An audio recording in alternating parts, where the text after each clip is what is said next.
Welcome to Inland Insight with IECN, hosted by Manny Sandoval and Denise Berber. What's up, Inland Empire, and welcome to Inland Insight with IECN. My name is Manny. I'm Denise. And today we have a very special guest. We have the powerhouse Teamsters Local 1932 Communications Coordinator, Robert Gonzalez. Robert, thank you for joining us today. Yeah, no, thank you for the invite, and can't wait. So we're going to be discussing the union's rapid growth, the push to unionize Amazon workers in the Inland Empire, as well as recent organizing victories, and the vital role unions play in shaping fair labor practices. So, Denise, I know you have the first question, and let's go ahead and kick it off. So before we get into all of that, let's start with the foundational understanding of what is Teamsters 1932. What types of industries and workers do you represent? And what are some of the most pressing issues amongst those industries? Absolutely, and thank you so much for the question. First of all, it's an honor to be here and very exciting. So I serve as a communications coordinator for Teamsters Local 1932. Just recently, we hit 16,000 members, over 16,000 members. So we started off representing about 12,000 members, so just the San Bernardino County employees alone. And so we established in 1903, and so now we have just grown into a super large labor union representing everyone who answers 911 phone calls, to filling potholes on the streets, to answering fire dispatch services. Just recently, we picked up Confire, and so they dispatch fire services and medical needs to places all over the California state. And so when you dial 911, just think of Teamster for answering your phone call. When you know that the potholes on your streets, we all like driving on smooth streets, right? You think of Teamster for filling those potholes. And we also represent 7-Up drivers. We also represent Amazon workers out of KSBD in downtown San Bernardino. And we have a saying at the Teamsters is we represent everything from A through Z, everything from airline pilots to zookeepers, and so everything in between. Wow. So whether you're just driving on the road or you're dialing 911, hopefully no one has to dial 911 anytime soon. But just think of Teamster, because those workers are working behind the scenes to ensure public safety is crucial, and also your public services are being used. Wow. So I know, you guys are definitely built on ensuring fairness in the workplace. What are some of those examples on how you guys directly protect workers' rights? Absolutely. So part of being a labor union is not only building community, but it's also building trust and making sure that when you're on the job, whether it's 9 to 5 or you're working a night shift or an early morning shift, is that your workplace is meeting basic labor standards. That means you're able to take your 2 10-minute breaks and your 30-minute or an hour lunch, right?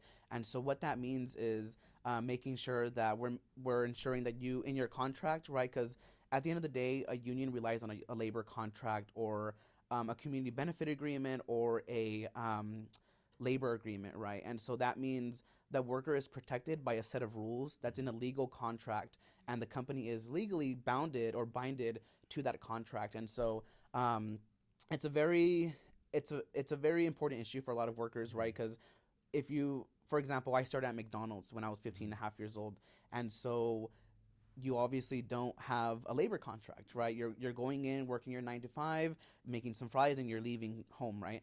Whereas if you're a union member, you have a contract that says you're allowed to do these specific things for this pay, and your company or your agency that you work for has to follow these set of rules to match your rights, right? Because we all have rights. And even if you're a non-union member, a lot of people don't know that you have those rights to be protected at work. Right. Wow. So that must get very complicated. Yeah. Because every company, every industry has different standards.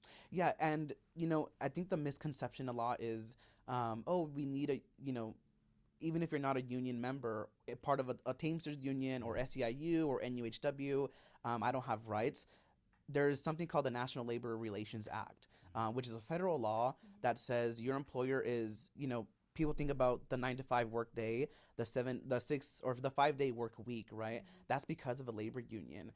So if not, then companies can pay you for maybe $10 an hour if there wasn't a minimum wage, right? So it could be very complicated, but that's why we serve, our mission at 1932 in San Bernardino is to transform the Inland Empire. And so that means educating even non-union members on your rights at work. There's one thing that you mentioned, which was, ensuring that workers are receiving their breaks, their lunches. How frequently is that happening with employers? Do you see it often where employers are, sort of not giving an employee their required break periods? We see a lot of Amazon. Gotcha. For a lot of workers that we spoken to at the picket line and stuff, this whole movement started because of Amazon, a huge corporate giant, violating those basic rights. Some members are still owed money from vacation. Some members are still owed their lunch breaks. I know when I worked at McDonald's, I would clock on to my lunch break, my 30-minute lunch break, and they had me literally working on my lunch break. And if I didn't, obviously you feel frightened, right? Because what if I need a day off? My manager is going to decline that invitation. So we see it a lot at Amazon. We don't see it very much at the agencies that we represent. I think that's because we have a labor contract, right? Yeah. And we're talking about the basic of the basic rights, meaning like, you just want to have 10 minutes off of work for a little bit to take a break, go to the restroom or something. Yeah, there's even been stories published, not from us, but other outlets about alleging that they are not being allowed to go to the restroom. Yeah. And, the extreme heat conditions in the summertime. And we've seen protests about that almost every single summer. And well, talking about heat, we all know that, especially in San Bernardino, we remember that one fire over the summer, right? It was on those mountains, and it September, was just in September. So the smoke from that fire was going into the Amazon warehouse, KSBD Air Hub in San Bernardino, which the workers there, we represent thousands of them there. And because they don't have a labor contract yet, the company was still forcing them to work that day. So imagine you're in a warehouse, you're already in these horrible conditions, and smoke is coming to the warehouse. They're not given PPE masks. They're not given gloves to fight the ashes that are coming on their boxes, and they're still forced to load those trucks because it's an e-commerce giant. So with that is, you bring up a good point about the heat, and heat gets trapped inside, right? So in that warehouse, they were dealing with the bad air and the heat. So what those workers did is, we're gonna walk off the job, and we're gonna withhold our labor until you meet our demands. Our demand is simple: let us go home for this one day with pay, and we can return tomorrow if conditions improve. And because those workers walked off the job and did that, Amazon was like, we're going to let you have off 2 days with pay, and you guys can come back on Monday. So, that's the power of community. That's the power of collective action. Yeah. And that's what you can get accomplished even without being or having a labor contract, right? Yeah. And that's the whole reason why people's soap and dishware was delayed by a couple days last summer. Yeah, so if your packages didn't come on in the summer or even during Christmas, we had a Christmas strike, we don't apologize for that. So, speaking of the Amazon warehouse giant hub, if you will, in San Bernardino and, many places across the Inland Empire, many different cities, what specific challenges have you faced in trying to unionize Amazon workers? And how do you counteract Amazon's potential, aggressive anti-union attacks? Yeah, so that's a very great question. So, Amazon's a huge e-commerce giant. They are the powerhouse of online purchasing, right? And so the difficult thing that we're running into, and then I'll get into the successful thing, is it's all about education, right? A lot of people think that, oh, these workers already get paid enough. These workers are working for the richest company in the world. They should be getting paid enough. The fact is, when you start at Amazon, it's about $15.50.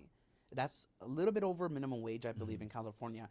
And a lot of those workers, some of them do get paid $20, some of them get paid $22, but it doesn't account for the amount of work they do. We're talking about they have unreasonable quotas to meet when they're packaging their Amazon truck, right? What are some of those specific examples that you've heard specifically from an employee? Yeah, so some of them have to load trucks. Then after they load trucks, they have to go deliver the packages to communities, right? So no one realizes that when you get your package at home, right? You know how you get that little message saying your Amazon package delivered. The smile on that box, that worker doesn't have a smile on their face when they have literally just delivered hundreds of those a day. Despite that, they have to go back to the warehouse and load trucks. They have to go back to the warehouse in unsafe conditions, right? And, this is probably going to lead to something else, but there's also the issue of automation when it comes to Amazon, right? Amazon is noticing that the worker power movement with the workers is growing. And so how do they union bust is let's replace them with robots. And so that is just a huge issue with us. But something that we've been successful with is in the media. A lot of attention over the December strike that we just had at KSPD and across the country is we just went on the news. We went to we door knocked on Inland Empire doors. So if you saw one of our workers door knocking, say hi to them and treat them well. But one of the things that mainly we've been successful at is getting the message out there, letting people know how it is to work at Amazon, right? Everyone thinks Amazon is it is the richest company in the world, but that means you have to pay your workers fairly. The workers run the profits, not the company. We always think about it as there's no Amazon without the workers. There's no workers without the Amazon, right? So it's not that we want to be greedy and for the workers. It's all about if you pay them a fair wage with a decent pension and a retirement vehicle, that's all we're asking for, and it's very basic. Right.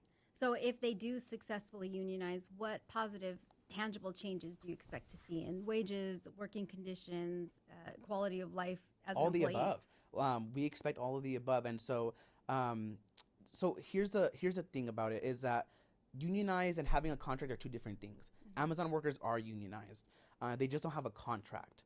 And so that's what they're really fighting for, right? And so what does that mean? That means getting Amazon's contracting board to the table. That means bringing them to the table to negotiate, kind of like how we're talking like this, right? Imagine me being an Amazon worker and you guys being the CEO of Amazon. This is that kind of deliberation we want, but the company has refused to do that for various years now. And so just this past December strike, we're seeing the company is now scared. They're scared of the power that workers are building, right? Because we have over 1,000 KSBD workers who have signed union cards to be part of Teamsters Local 1932, and they are proudly members now. But we're trying to fight for a contract, which means all of the above. That means fair wages, a decent retirement vehicle, better quality of life. Because if you have a good wage and a good retirement vehicle, your quality of life automatically improves, right? So that goes back to awareness and education, because if people aren't aware of the importance of unions, of contracts, of these types of things, they won't know that they should pursue becoming union members, securing a contract. Right. And to your point is that's why our mission is to transform, right? Because it's that education piece that is very critical. And I'll mention this, we have a training center within our union. And so yesterday we just held a career day. This is a fun fact, and people, or I shouldn't say fun because it's very horrible. But if you look on Google and all the statistics, the IE has a 33% graduation rate in high school students reaching their A through G requirements. And so as a labor union, we're like, okay, we know that college isn't for everyone. High school isn't even for everyone, right? And so if you're not even meeting those regular educational requirements, come work for a labor union that doesn't require you to have a college degree or a high school diploma even, and we'll help you connect to a good paying union job. And so yesterday we had over 600 students who came to our local, who some of them got on the spot jobs, on the spot interview offers, on the spot scheduled for interviews next week. And so that's our mission, is to really transform and to educate not only people in the IE, but everywhere around the region. And what's an example of one of those employers then that you can sort of share? Yeah, so UPS is obviously a huge one. We have 7-Up. We have, and it's not saying that they're not going to train you for those jobs. Obviously, there's going to be some type of training. UPS, City of Fontana, City of Colton, City of Jurupa Valley. Like, we have a lot of office jobs. We have a lot of, manual labor jobs. We have a lot of skilled trade jobs. But those are one of the main big ones, whereas we obviously recognize that college isn't for everyone. So why not go work at UPS for, imagine this, you're a 22-year-old student who doesn't want to go to college, but you land a good UPS job just putting packages in a trailer for $32 an hour. Yeah. That's good money, right? See, and that's one thing that we've continuously mentioned is I personally, both of us have graduated from college and whatnot. And I also at the same time, though, know that and completely feel that you should not have to have a college degree to make a livable wage. I feel like if you want to be a cashier at a grocery store, you should be able to do that. Like, that's cool if you want to do that. And that's something you enjoy doing, and seeing people right in front of you and, checking out their groceries. Nowadays, it's completely unattainable to even afford rent if you are a full-time cashier being paid, the minimum, as we see so many of these different retailers also in the middle of laying off many employees right now. And so it's an unfortunate sort of situation that just people in the greater public are put in these days. Is, you get a full-time job that is, offering you some benefits, and it's packaged with a nice bow on it, but Right. necessarily isn't necessarily treating you the best or Mm-hmm. paying you a fair wage. And what it sounds like a lot of times is the unions are really just fighting for fairness. Right. And what you just said is all correct.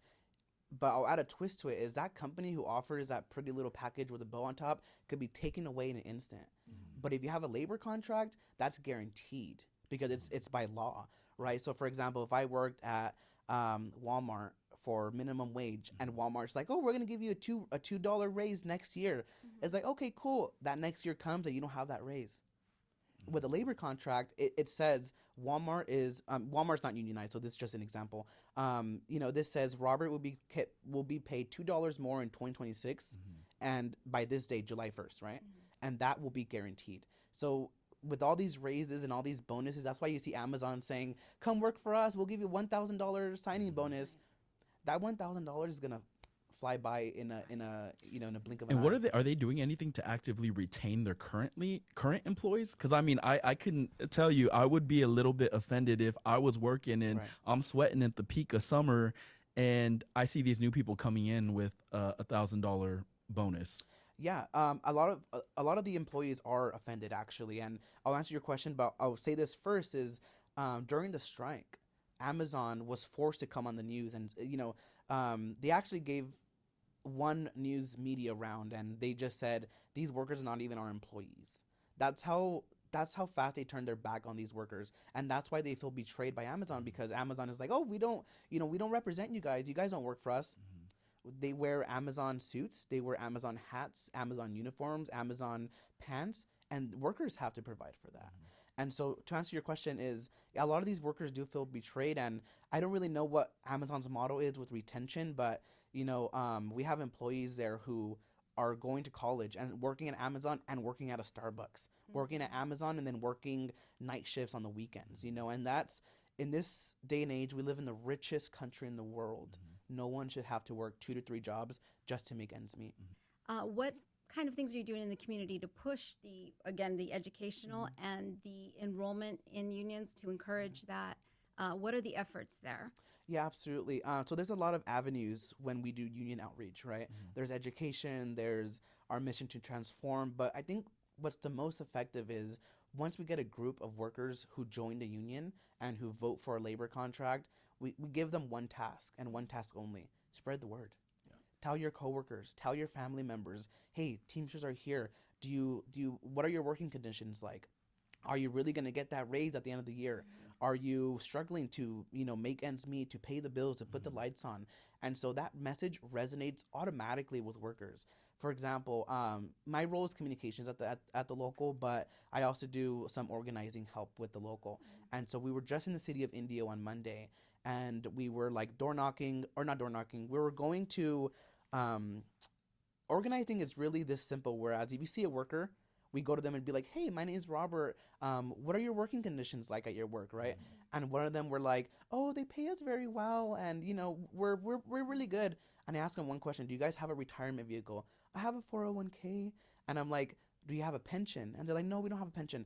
That is the issue: is that workers are so kind of like closed-minded because a company wants you to be closed-minded. They want you to think a 401k is a retirement vehicle, but in reality, that's a vehicle to retirement because social security is under attack right now. So it's like we want to keep on educating those workers, but what we found most effective is going door to door, is talking to workers, talking to the community members, even asking a lot of our community partners and small businesses too, do you guys know who wants to join the union? Just recently we got Slow Bloom co-op in the city of Redlands, and so those workers are so energized. Yeah. They want to organize more co-ops, they want to organize more coffee shops, and also recently we got Confire. Now we task Confire with find us more workers just like you who do vital services to join the union. And so that's how we're growing, is just spreading the word. It's like lighting a match on fire, right? Right, because basically what you're doing is basic worker protection.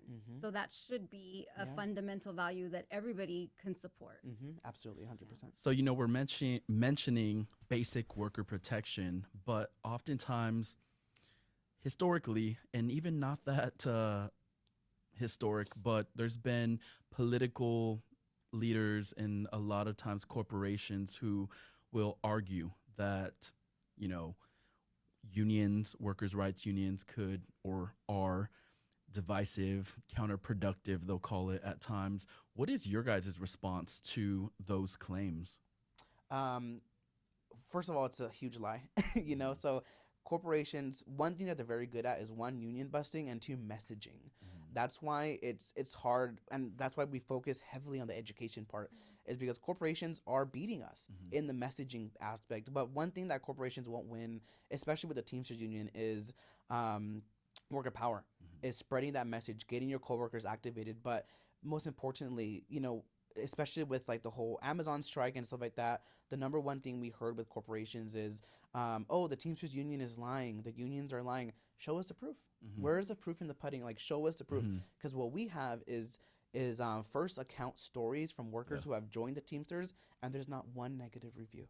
Why? Because they have good paying jobs. They have a good retirement system, and they're able to, pay rent on time. Whereas if you didn't have a labor job or a union job, you're behind rent. You're taking out loans to pay rent. You're putting it on your credit card. Like, that's the type of stuff that a lot of the public doesn't see. But yeah, corporations are going to, keep on smashing and saying they're liars, they're union thugs. That's something that we hear a lot. And I'm just like, okay, like, I don't have one criminal thing on my record, sir. So it's like, it's a whole messaging game, right? This whole conversation is making me think too, tell me if this is true or not, but a lot of people who are in the workforce who are potentially being taken advantage of or not treated fairly might not even realize it. Yeah, absolutely. And that's because at the end of the day, when you go to work, you're only thinking about getting your job done, going home to take care of your family or your wife or your husband, right? That at the end of the day, that's a person's goal. However, some of us are not thinking outside the box, like, okay, is this going to be my life for the next, 100 years that I'm alive or something? Like, and it's very true, because it's workers or corporations want to control the way we think. They want to control the way we buy, because we live in a consumer society, right? They want to control the way we see things. And when a union poses a threat to that type of societal change that company is trying to do, they're like, oh no, we got to start lying about them. We got to start throwing shade at them. We got to start doing things to manipulate a worker, right? And it sucks to say, but corporations are really gaining ground in that area. But one thing that we found very successful is education. And I'm sure some of that, is driven by fear. Because people are afraid, if I make waves in my workplace, I may not have a job. And right now, with the economy being so, up and down, who knows what's going to happen, I think a lot of people are probably cautious of that. And they take advantage of that. Yes, exactly. So you guys provide more of a support system to say it's not just you going up, we're behind you. Right. And like a lot of people think about, oh, if I go on strike, they're going to fire me. The company can fire you, but it's against the law.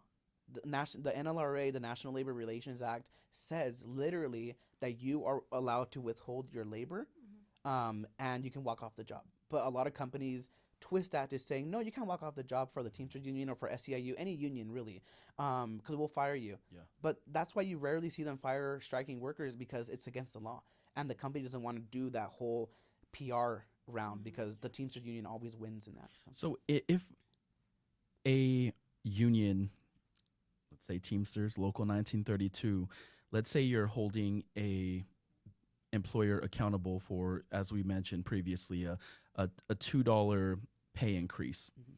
If they do not, what's your guys' approach to handling that situation or mitigating that? Or let's say they wrongfully terminate an employee or try to terminate an employee. When and how do you guys step in? Yeah,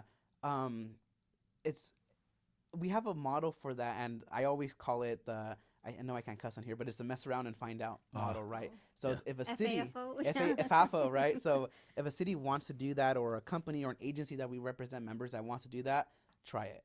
Because the one thing is, we'll go the legal route. which is always the first step. It's always a legal route, Mm-hmm. right? A strike is always the last resort Gotcha. for a union. So when you see workers on the picket line, that's the last option. That means we exhausted all the other options legally and fundamentally, and then the company's still not budging, so we're gonna go on strike. But we always say FAFO, like, let's try it. We haven't had that, luckily, because I think we have a good relationship with city council members, assembly members, people in Congress that help enforce those type of mechanisms. But in a case where that does happen, we'll go the legal route first with attorneys. We'll talk about, we'll reach out to the city council members. We're a public agency or a public union. 95% of that 16,000 members are public employees. And so those contracts are determined by council members. And so we've been able to establish a good allyships with a lot of city council members. One of our best ones is Denise Davis in Redlands. Oh my gosh, that council member is a powerhouse. And so She's actually my council member. Yeah. Is she really? Yeah. No, she's great, and she's gone on the picket line with our members about 3 times and more. And one thing we've asked her is, will you come to a strike? And she goes, I'll probably already be there before you invite us. So she's just a down-to-earth type of person. But we have that type of relationship everywhere around the Inland Empire.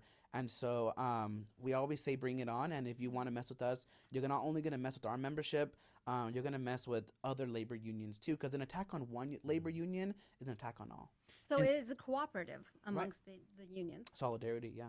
I know. So you mentioned FAFO, mess around and find out. And so I believe, if I'm correct, that recently Costco tested your guys' limits. What happened there? You guys went all the way to San Diego, right? Yeah, FAFO. that wasn't even a strike. That was a practice strike. Wow. So and Costco was like, oh my gosh, we don't want those workers, especially at peak season when summer's starting, or when summer's about to start and winter's is ending, right? They were like, we don't want to do a strike. Let's come to the table. And they came to the table immediately. Wow. Like immediately. And so those were even practice strikes. We did go to San Diego. Solidarity. We don't have Costco workers at 1932, but our sister and brother locals in San Diego do. So that's why we have a bus too, by the way. And so charter bus, right? Yeah. Oh God, it's state of the art. We'll take you guys on tour one day, and it can fit about 50 members in there. And so we were like, let's load up the bus and vroom to the highway to San Diego, right? And so we went to San Diego. We joined those workers who were doing a practice strike, and we were basically saying, FAFO, like, if you want to keep on doing this, all your workers are going to go on strike. We even saw customers that day going to Costco. I think it was like a Tuesday morning, and they were like, oh, I'm not going to shop here then. If they're not treating employees right, I'm going to leave my cart right here and I'm going to go to somewhere else to get my groceries. I couldn't even imagine. I mean, take Carmageddon in the parking lot and then throw in a practice picket protest. And man, that's grounds to get people moving quick, I'm sure. So. Yeah, and that's the type of education part we're doing, is because when we see those customers, we're like, hey, we like Costco too, but we can't even afford to shop here. It's that type of mentality, and those shoppers are like, I'm gonna leave my cart here and I'm gonna leave. It's not every shopper. Obviously, some people have to buy your food. We're not saying don't buy your food, but it's just about the education part that's very key. And so Costco, messed around and found out, and they were like, we'll give you guys what you're demanding and we'll call it a day. And so that's what they did. It's good to hear they resolved the issue, though. So yeah.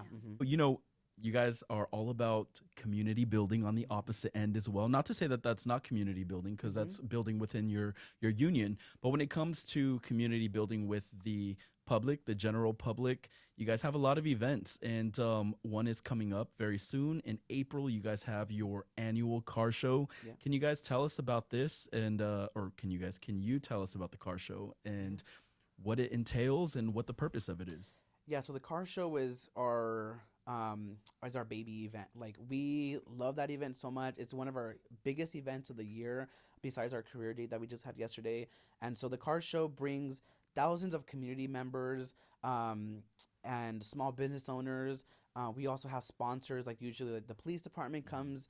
We also have elected officials come and bring a table. It's going to be a huge event at Teamsters Local 1932 in downtown San Bernardino. I believe it's April 14th. It's on a Saturday in April. It's on our Instagram. We can check it out too. And it's all day from 9 to 3 p.m., right? And so you can go there. We're going to have a beer garden too. Like, you can get a cold beer and walk around and see classic cars, right? Right.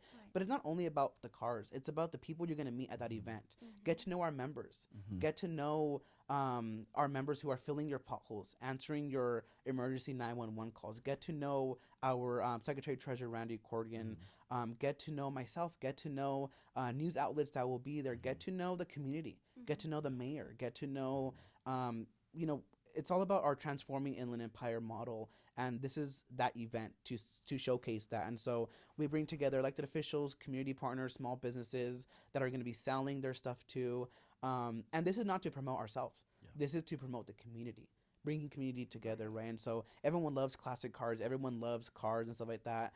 And so we're very happy not to have Teslas there, because Tesla is a union busing company, but we're very happy to have old classic cars. Yeah. So, you know, and I'm not really, everyone makes fun of me because I'm the youngest one who works at the Teamsters union. And they're all like, you're only 22 years old and you don't know what type of buggy car this is. And I was like, I don't, because I don't drive an older car like that. So that's always a funny Classic thing. cars. Yeah, So classic touching on cars. that really quickly, though, because you mentioned your age, how has the perception changed between the older generation's views of Teamsters and the current generation? It's changed a lot. When I was first hired, a lot of my mentors, and I worked in the Capitol before I worked with the Teamsters Union, and so a lot of my mentors were just like, you represent part of the new generation of Teamsters who are coming up the chain of command, right? And they were like, you have the ability to leave a fostering path for people who come after you. And I always took that seriously, and to today I take that seriously, you know. So I'm only 10 months on the job and it feels like 3 years already, you know. So it's just gone by so fast. But it's changed a lot. Like, you know, obviously the Teamsters Union has a history of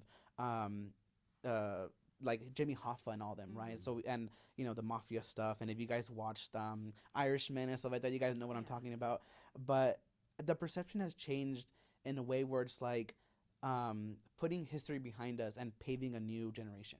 That's where I think has really changed. And just look at the stuff we're doing, you know, like we're doing a lot of stuff not only to educate our members and the community, but to really help pave a good retirement for young people. You know, at my age, a lot of people aren't thinking about retirement, but it's a very important tool to think about when you hit 50 or so, you know what I mean? So to answer your question, yeah, like it's changed in a good way where I feel that I'm very grateful to be in this position, but it comes with a heavy responsibility on my shoulders to make sure that people like my brothers and my siblings have a chance like I do. So speaking of, you know, the next generation and the younger generation, people who might actually show up to the car show on April 12th, you shared April 12th, yeah. you shared the flyer with us, so I wanted to make sure we got that on April 12th. And you know, do you necessarily have to, can an individual employee just show up and say, hey, how do we get this going? I'm kind of interested. We need this desperately. Maybe I work for even, let's say, a barber shop. And how do we get this? Like, I desperately need help. Are they able to kind of just do that? Is there sort of any safety concerns in terms of their job?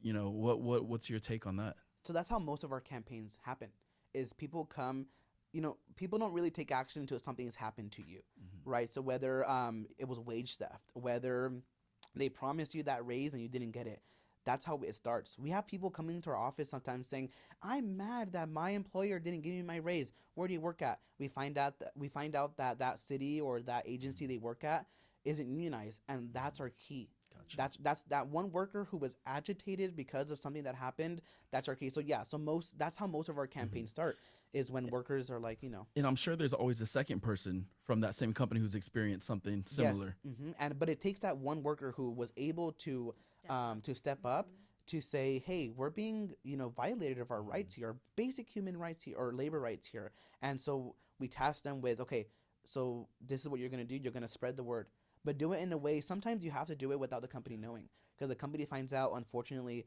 some workers do get retaliated on, but because we have guardrails like the National Labor Relations Act, nowadays they don't.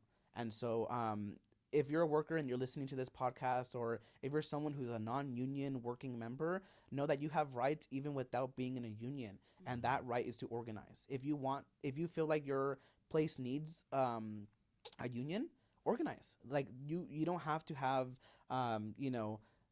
certain criterias or a license to organize. It's you just do it by talking to your coworkers, and so that's our main way of doing it. Even if your company is treating you nice, we always recommend that you get a union, because what if the CEO wakes up on one bad day and she's just like, I don't care about my employees. I'm gonna pay you $10. You know what I mean? So yeah. Especially for small businesses like that too. Yeah. Yeah, and the misconception is that, oh, the unions hurt small businesses. But if you have an employee who's paid well and who's doing quality work, right? It's always about quality. How is that going to hurt your business? Yeah. You know, if you're making good profits and you're able to pay your 2 employees or 4 or 5 employees good wages, you know? And in theory, a secure employee is a better employee. Right. So you don't have to worry about someone who's going to be calling off every day, or someone who's going to call off because he or she has to work a second job, you know? So yesterday we fielded some questions off of the Inland Empire Community News Instagram page on the stories, and some people dropped some questions. Do you have a couple minutes to do a quick little fast round? Yeah, let's do it. Yeah. Super All excited. right. So the first question we received is, what legislation is the union currently focusing on or working towards? Good question. So we're working on a lot, but to highlight a couple of them is on the state level, automation. Automation is a threat, and it's a job killer. It's also a public safety threat, and I'll get into why. Number one, imagine you're going, I mean, we're seeing it now with self-checkout. I am not a fan of self-checkout. If you use it, cool, that's on you. But for me, it's like, just know that you using self-checkout has replaced a worker. It's replaced a worker. That's why I refuse to use self-checkout at Target. I'll tell them, I'm sorry, I'm trying to save your job here, you know? But to answer your question, so we have a couple bills in California, in Sacramento, that are going to try to maneuver that model of self-checkout. We also have a bill to ban automated truck drivers. So imagine this. In the IE, where we're stuck in between the 10 freeway, that is an e-commerce giant for truck drivers. Imagine not having a truck driver, then having a robot. Companies like Tesla, companies like Amazon are starting to do that model where we don't need a truck driver anymore. We're just going to put a robot or have an AI system that controls the thing or the diesel truck. So in San Francisco, you are more likely to be hit by an automated truck driver than you are by a human driver. And that could possibly have huge repercussions for this area because of the amount of warehousing. Exactly. And so that's why we find it very critical for our union to step up and to say, hey, we're in the Inland Empire, Sacramento. You guys might not know what's going on in the IE, but we do. We represent workers, and we have a lot of community relationships where people are getting hit by these trucks. People are scared because there's no driver in that truck. So that's a bill that it's coming again for a 4th time. The governor of this state has vetoed it 3 times and will continue probably vetoing it again. And you know, there's other issues with the governor, but the thing is, it's like, we're talking about public safety and labor rights. Labor rights in terms of, why are you replacing a robot with a worker? Job security. Job security. And second, public safety. Nobody wants to, you know, get hit by a truck, especially with an AI robot in there. Like, that's horrible. And so on the national level, legislation we're working on is faster labor contracts. And so what that means is, when a worker or workers unionize, the company could prolong a process to where they don't have to give you a labor contract for years and years. So imagine you being a union and you're not getting a contract. So the bill in Congress will give the companies 10 days after unionization from the workers to come to the table and bargain. So that's just a couple of them.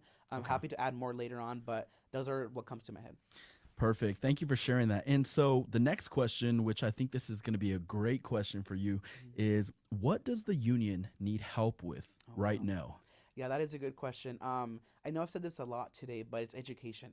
We need help spreading the word that not only the Teamsters union is here, but there's other unions in healthcare, in the private sector, in if you're a nurse, there's unions for nurses. We need help with pushing that message. Pushing the worker power message is what we call it. We represent everything from A through Z, from airline pilots to zookeepers, and everything in between. So if you're a worker at McDonald's, if you're a worker at Wendy's, if you're a worker at Starbucks, at a warehouse, just know that we hear you, we see you, and you can join us. You can be part of this history that we're making. And it starts with things like the car show, you know, like, invite people to that. Bring your family, bring your grandma, bring anyone that you think who is willing to help us pass this message, because it's hard. Companies are, bombarding us with misinformation and lying about how unions work. And so the only way we combat that is if we spread the truth. And the truth about labor is we are here to transform not only your life, but your kids' life and your retirement future. Gotcha. Appreciate you sharing all that. And where can we learn more about Teamsters Local 1932, your website, social media, share all those good. Yeah, so our social media handles are 1932 Teamsters, and that's plural. And so if you just look it up on Facebook, X, and I used to call it Twitter, but now it's X. Yeah. Facebook, X, and Instagram, we have it all there. We're going to soon be on Substack, which is pretty cool. And so we also have a podcast, we have a radio show. We have a lot of events going on. So we have all these avenues to get connected with us, and even if you're already in a union and you're like, oh, I'm part of SEIU, join our podcast. Come and talk about which members SEIU represents, right? NUHW with the nurses union. So those are the ways you can get involved. Also, you guys can follow us on YouTube. We're gonna start getting that up and running, and it's gonna be very fun. This is a time where we're entering into an innovative stage where everyone's having a podcast nowadays. Everyone's starting a YouTube channel, a TikTok. We're not on TikTok, unfortunately, right now, but we have other platforms that you can get involved. And our website. Our website actually has a form for workers who are non-union. And if you want to be, what's that word, incognito about where you work, but you know that you guys have violations at work, we have a form you can fill out on our website that says where do you work at and what are the issues you're facing, right? And then if it's optional, if you want us to reach out to you to inform you about your rights, you can leave your information, but that's not it's not required. But yeah, so those are the ways you guys can get involved. And Denise and I definitely want to thank you guys, Teamsters Local 1932, for sponsoring the weekly wrap digital newsletter. Absolutely. For a full year, the entire 2025, it is sponsored by Teamsters Local 1932. So we are appreciative of that. Absolutely. Wanted to make sure we shouted that out. And thank you for joining us. And thank we'll you see for you the at the car invite. show. Yeah, see you guys too. Thank you. Inland Empire, thank you so much for tuning in. We will see you guys next time. Have a good one.